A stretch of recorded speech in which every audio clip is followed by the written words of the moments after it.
Assalamualaikum anak-anak. Apa khabar semua? Ustazah harapkan kamu semua berada dalam keadaan sihat.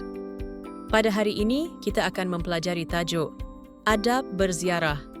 Standard pembelajaran yang kamu dapat kuasai ialah murid dapat menyatakan pengertian ziarah, menjelaskan hukum adab berziarah berdasarkan dalil naqli, menganalisis golongan yang perlu diziarahi mengikut keutamaan, mengaplikasi adab ketika berziarah, merumus kepentingan adab berziarah dalam menjamin perpaduan ummah, sentiasa mengamalkan adab berziarah yang menepati syara secara beradab dan istiqamah. Baiklah anak-anak, perhatikan dua gambar ini. Apakah situasi pada gambar di sebelah kiri dan kanan ustazah? Ya, ia merupakan amalan berziarah, yaitu menziarahi orang sakit dan menziarahi ketika berlaku kematian. Kita mulakan dengan pengertian ziarah. Ziarah ialah lawatan ke sesuatu tempat dengan niat baik, antaranya rumah keluarga, kawan-kawan, atau berkunjung ke tempat seperti makam dan perkuburan. Dalil naqli hadis riwayat Muslim qala Rasulullah sallallahu alaihi wasallam man a'dama ri'idhan lam yazal fi khurfatil jannati hatta yarji'. Maksudnya sesiapa yang menziarahi orang sakit, dia berada di dalam kebun syurga sehingga dia pulang. Baiklah, apakah hukum menziarahi orang sakit dan pergi berziarah ya? Ya, hukumnya sunat. Terdapat 6 golongan yang perlu diziarahi. Yang pertama ibu bapa, adik-beradik, saudara mara, dan anggota keluarga terdekat. Yang kedua, guru dan orang-orang yang berjasa seperti majikan. Yang ketiga, jiran tetangga, rakan-rakan, dan kenalan. Yang keempat, saudara, keluarga, rakan, atau kenalan yang menghadapi kematian orang terdekat.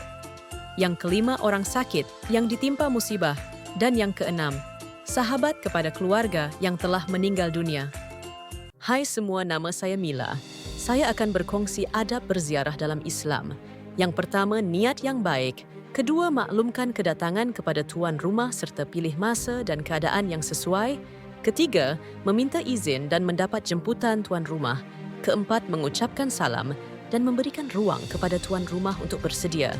Kelima, menggunakan perkataan yang baik dan panggilan yang selesa.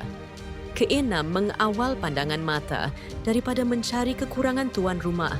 Ketujuh, tidak menceritakan hal ehwal tuan rumah dan rumah yang diziarahi kepada orang lain.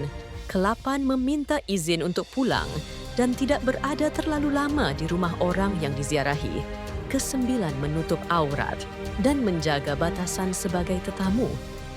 Mari kita aplikasikan sunnah Rasulullah sallallahu alaihi wasallam berkaitan ziarah dengan memilih waktu yang sesuai.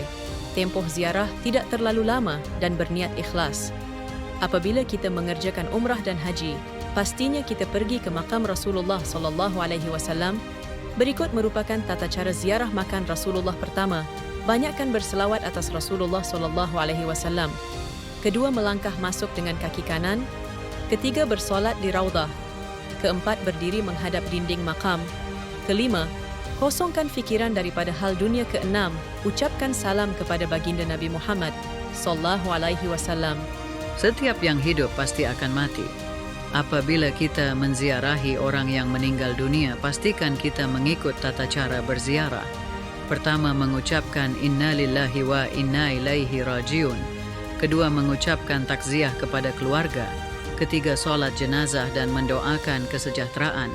Keempat, tidak meratapi kematian yang berlaku.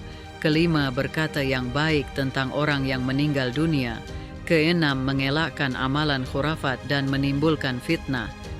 Baiklah anak-anak, terdapat banyak kelebihan apabila kita mengamalkan adab berziarah kepada individu, masyarakat dan agama.